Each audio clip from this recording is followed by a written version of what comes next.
I don't make a lot of videos about color grading, and let me explain you why. Color grading is a job itself. People who do this, they don't edit videos like we do. They just arrive at their office and they start color grading all day long. We are video editors, so the difference is we just gotta make our videos look fresh and clean with the tools that we have. And that is Lumetri Color. Yeah. Anyway, since I have a new camera angle and video background, I'm gonna show you exactly how I created this color grade step by step. Let's start with step number 1, going from log to a Rec. 709 color profile. Now, this sounds complicated, but it's actually super simple to understand. Most cameras have the option to film in a log color profile, and that looks like this. When you film this way, you'll get more flexibility when you're color grading afterwards. That means you can do slightly more aggressive adjustments without clipping or destroying your video. So first, before we start grading, we have to turn our video into a Rec. 709 color profile, which is the default color profile you see everywhere, by the way. To do that, we use a LUT. In Lumetri Color, I always go to the Creative tab, and in here you can apply a look, or in other words, a LUT. Open up the menu, click Browse, and select the Rec. 709 LUT that belongs with your camera. For Panasonic, this will be V-Log. For Sony cameras, this will be S-Log. Canon uses C-Log. You can simply Google your camera and then type Rec. 709 LUT. There you go. Look at the difference with and without the color profile. Alright, now you're ready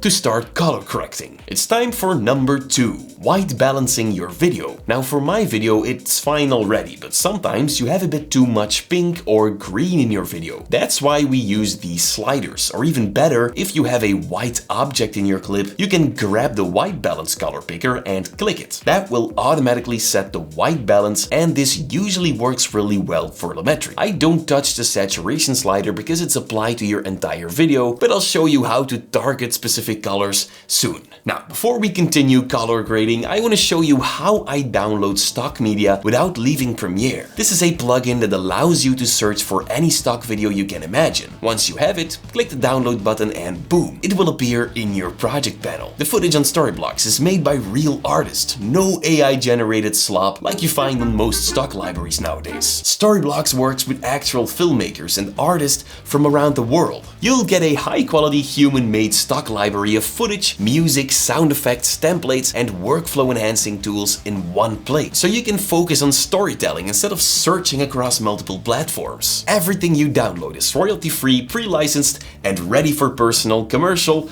and monetized projects. I've used Storyblocks to grow all my channels from scratch, and even my other personal projects are all enhanced by Storyblocks assets. Storyblocks saves members an average of 3.5 hours a week, not just because of the assets, but also Premiere Pro and After Effects templates that are ready to use. Now, to start telling better stories with the same tools I use, head over to storyblocks.com/premierebasics. Oh, and they're offering 15% off any annual plan, but it's for a limited time, and the discount is only available by clicking the link down below. Thank you Storyblocks so much for sponsoring this video.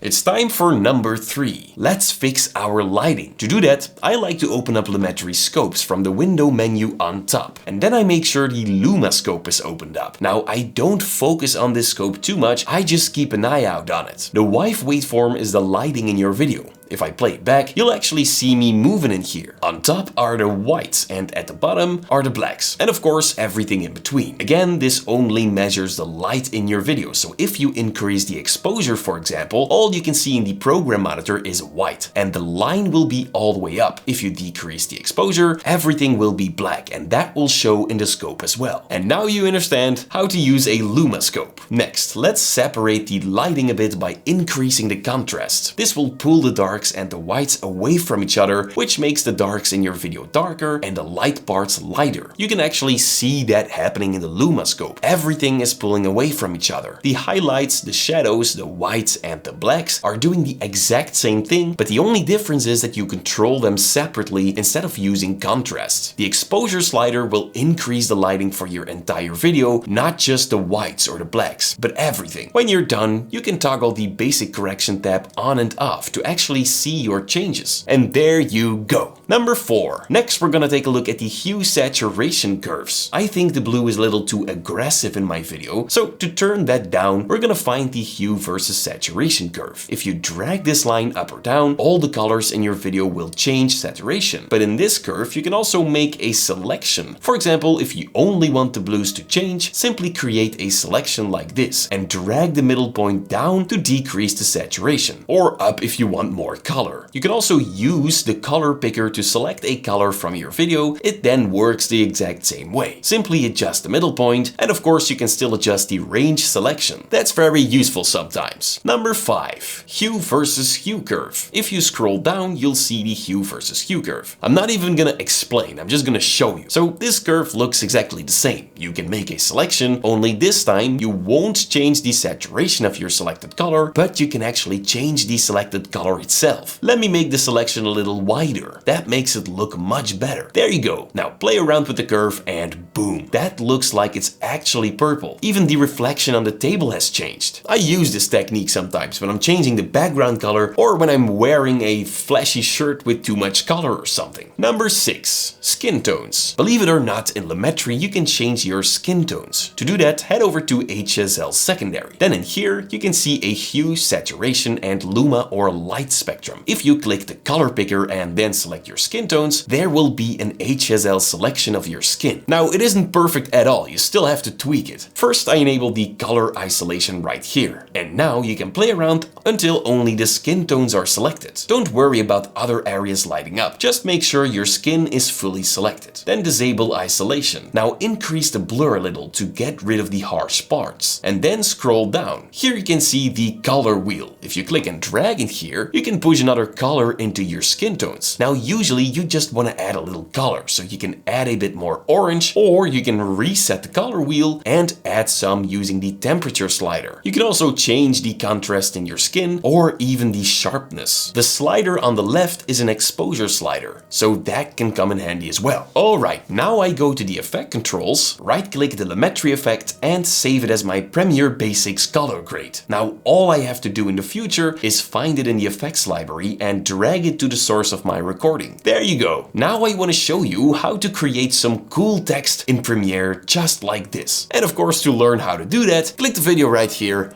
on your left. Thank you guys so much for watching.